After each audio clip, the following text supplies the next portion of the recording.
One last question. Is Pac still alive? Nobody knows. That's Pac, man. He was the outlaw. And Reg from Holler Back is trying to be friendly and get orders. So you seriously think that he might still be alive? I would say that Pac, you never know. With the Tupac case being reinvestigated by Las Vegas police, they found something very weird, which begins with news revealing that Tupac was an industry plant. He had the job of stopping the beef between the red and blue street teams. Well, it turns out when I talked to Tupac's longtime mentor, political mentor, former Black Panther Chokwe Lumumba, who was his first business manager, he's told me, you know, I basically asked, well, was Tupac only pretending to be a in order to appeal to gangs and politicize them? And he said yes. And that was part of his thug life agenda they came up with his imprisoned stepfather, Mutulu Shakur. And so Tupac was just using that in order to get the and the leaders to call peace truces, first in Los Angeles, then throughout California, and then throughout the country.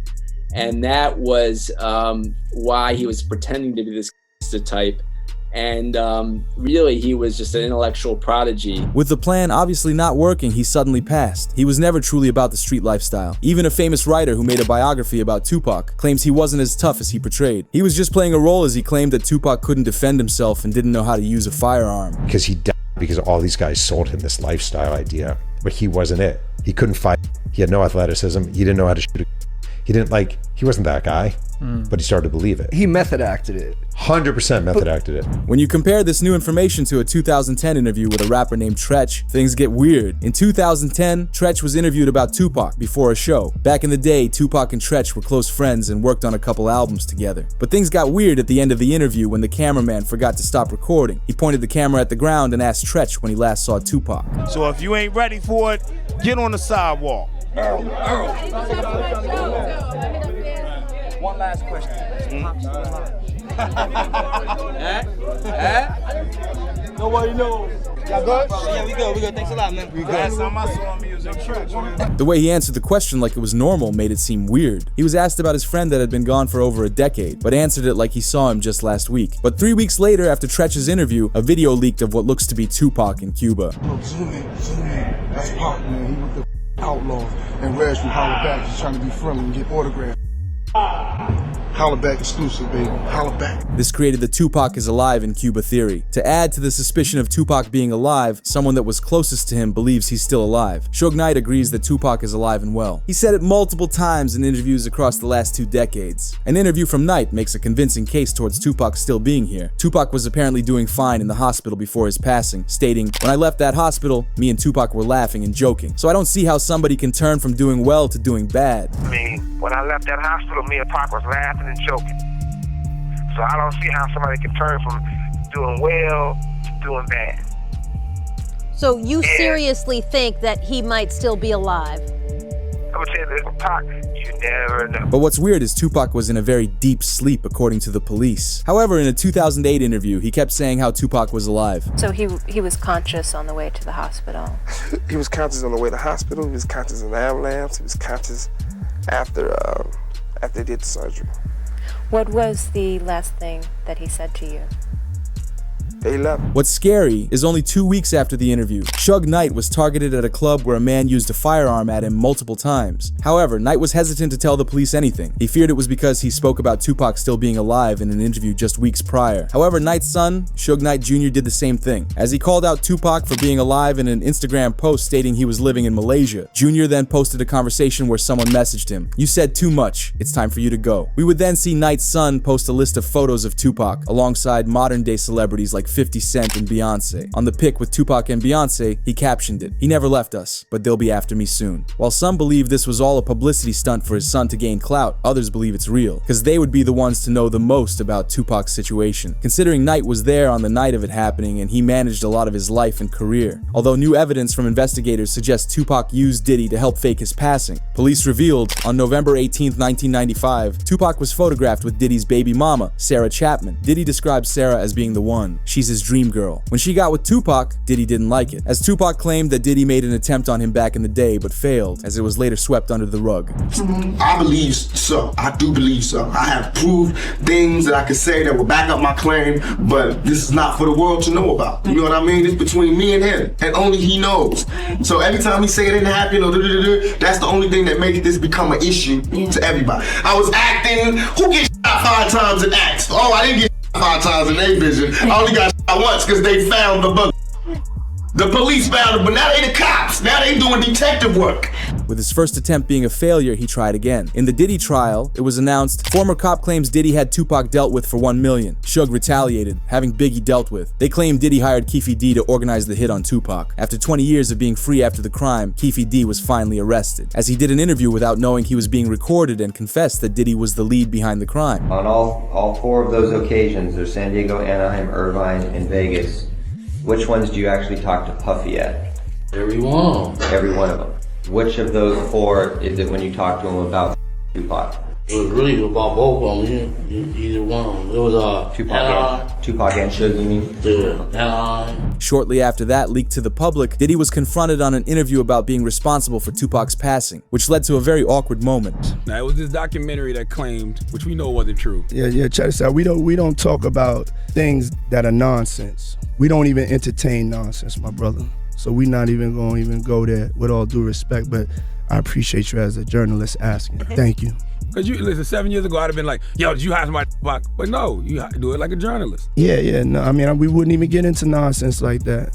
You know what I'm saying? It's nonsense. Which we never believed, by the way. Yeah, thank you. During the Diddy trial, he was questioned on his involvement. The news wrote, Diddy faces questions about his alleged role in Tupac's passing after being mentioned 77 times in a new legal filing. This would hit news headlines fast. Even 50 Cent reacted, as it states. 50 Cent says he doesn't like Diddy because he had Tupac gone. I hate when they leave me to talk because I always say the wrong thing. Last time they left me, I said something about Puffy. So that Yeah! I gotta stop doing that kind of shit. I've been talking to a therapist trying to help me with the shit I'm saying. I said crazy shit. No reason. Oh wait, maybe I said it about Puffy because he got Tupac killed. But when you investigate further in the police records, it proves Diddy didn't act alone, as a whole new person is being brought into the case when the news wrote. The reinvestigation of Tupac's passing is revealing new names and evidence of those involved. A new name brought up is Suge Knight, which is interesting when you hear what Eminem said years prior. I'm holding Suge responsible for the passing of the 2 greatest rappers to ever grace the face of this planet. If only the late Christopher Wallace could talk, he could tell you himself. I'm holding Suge responsible for the passing of Ja Rule or anyone else down with the row. As a new report revealed, Detective Russell Poole suspected that Knight arranged Tupac's passing before he could exit the label. He then framed the rival Blue team to throw off investigators, which raises the question of who's a famous Blue member Knight pinned the crime on. The most famous member is Snoop Dogg. He's known to be affiliated with the Blue team, and it gets more interesting when you find out he was supposed to be with Tupac on the night he passed. With Tupac, though, in regards to Tupac, I heard a story, did you give him different advice that night on where to go? I didn't give him no advice. Right. We wasn't seeing eye to eye. Right. So. Saying during the Tyson. Yeah, this incident that I'm explaining to you right now was the day before that. Okay. So when they got to Vegas, they went their way, I went back. I mean, when we got to LA, they went to Vegas and I went home. That's why I wasn't in the car with them. As Snoop mentions, he was supposed to be in the BMW, but after last-minute changes, he didn't go. This was likely due to Snoop and Tupac having an altercation a few days prior. The last time me and Tupac was on the same page, and I did an interview with Angie Martinez, and she asked me how did I feel about Puffy and Biggie, and I told her that I liked their music and I want to do music with them. Bro didn't like that, Tupac didn't like that, so we had a misunderstanding. So on the flight back to LA, I didn't feel comfortable around them for what they had did, as far as I didn't let my security ride with me. So to protect myself and to prevent from happening, I slept under a blanket with the knife and the fork just in case something was to go wrong, but it didn't. With this all happening within 72 hours of Tupac's passing, the police are suspicious. Because Snoop used to be tapped into the streets a lot more in the 90s. Many speculate Snoop could have received a tip that Tupac was going to be targeted that night. Although another Snoop interview reveals that Snoop thought Tupac hated him. I say a week before he died, we was best of friends. 2 days before he died, I don't think he liked me. Why? Because we was in New York, and it happened. New York, they shot at me and did all kind of shit to me, like just the worst you could think of, and I forgave them. And when did an interview and was asked, how do I feel about Puffy and Biggie? And I was like, I like them. I want to do some music with them. And that just rubbed Cuz the wrong way, like trying to kill me, out at you, and you talking about you want to do a song with him. I wasn't thinking about his emotions. I was thinking about the way I felt at the time. I wasn't into no controversy. I liked his music. They was our friends. We was all friends at one point. This video footage of all of us hanging out. Although the evidence in the Diddy trial gave the courtroom chills, they detailed the night of how Tupac's passing happened. On September 7th, 1996, Tupac was in Vegas with Suge Knight, and they went to the MGM Grand for a Mike Tyson match. Once it finished, they spotted their ops in the lobby. Suge Knight and their entourage went to the Mike Tyson at the MGM Grand. Keefe D and his nephew, Orlando Lane Anderson, and two of their friends were also there.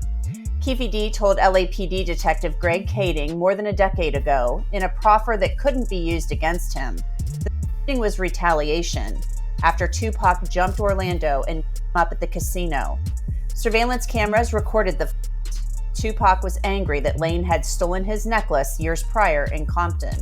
Tupac, Suge Knight, and the entourage left the casino quickly. Security broke up the altercation after a couple of minutes, but it's important to note these were the same men that would later take out Tupac. However, Tupac and Knight went to their hotel to change their clothes and prepared to party it up for the night. Around 11 p.m., they headed off for the club in the BMW, but once they came to a red light, they'd be caught in the middle of the street. Knew about Tupac's concert at the Club 662. Members, including Orlando and Keefe D, jumped in their white Cadillac and started cruising the strip looking for the offender. Before long, they finally spotted Tupac's caravan. At the intersection of East Flamingo Boulevard and Koval Lane, the white Cadillac pulled alongside the black BMW with Suge on the driver and Tupac on the passenger seats. The back window of the Cadillac rolled twice in the chest, once in the arm, once in the thigh. After the incident being a mystery for over a decade, the police investigated a concerning interview by Keefe D on DJ Vlad's show. During the interview, it begins with him detailing the moments of finding Tupac and pulling up on him. And Bubble Up was the driver, and Baby Lane and Freaky were in the back seat. We was just all in the car together. Just say that. This was the white Cadillac. Yeah. So you guys are driving around, and then you hear these girls say, Tupac, Tupac. Got to the light. He was gonna go drink, and he happened to be hanging out the window. He's hanging out the window like he was in a parade. Tupac? Yeah, he was. So what happens next? You said that as you're driving up towards the BMW, with Suge driving and Tupac in the passenger seat. Although he tried to place some blame on Tupac by saying he reached for a firearm, but that hasn't been confirmed. You said that as you're driving up towards the BMW, with Suge driving and Tupac in the passenger seat, and you said that Tupac pulled out a... It looked like he was reaching, yeah. Yeah, it did. Okay. Yeah. Did you actually... No, once he got the reaching, I got the ducking. So someone from your car That's what happened. started at Tupac and Suge. However, we finally saw the interrogation that Keefe D had with police on the night of the crime. They suspected Keefe D being involved for a long time, but never arrested him. Lane starts. You say Suge looks over, he sees you. He looks right at you. Yeah, he looks at me. Okay. When he looks over at you, and then Tupac's busy getting. Evidently, the story is Tupac's trying to either get out of the back seat or something. Yeah, what do you see happening inside of their car? I seen him going Suge head. I thought he was. So Orlando across Dre? He leaned over on the window. We rolled down the window. During the police's investigation, they also found Keefe D's reaction to Tupac's passing, which shows his true emotions. Yeah, I hate that happened, dog. I really do, man. Cause it up a lot of people's lives, dude. Hate that happened. Probably to God. I feel that was wrong, man. It was just wrong, purely wrong. You know what I'm saying? I wish it had never happened. You know what I'm saying? That's my opinion on it. It never happened, dude.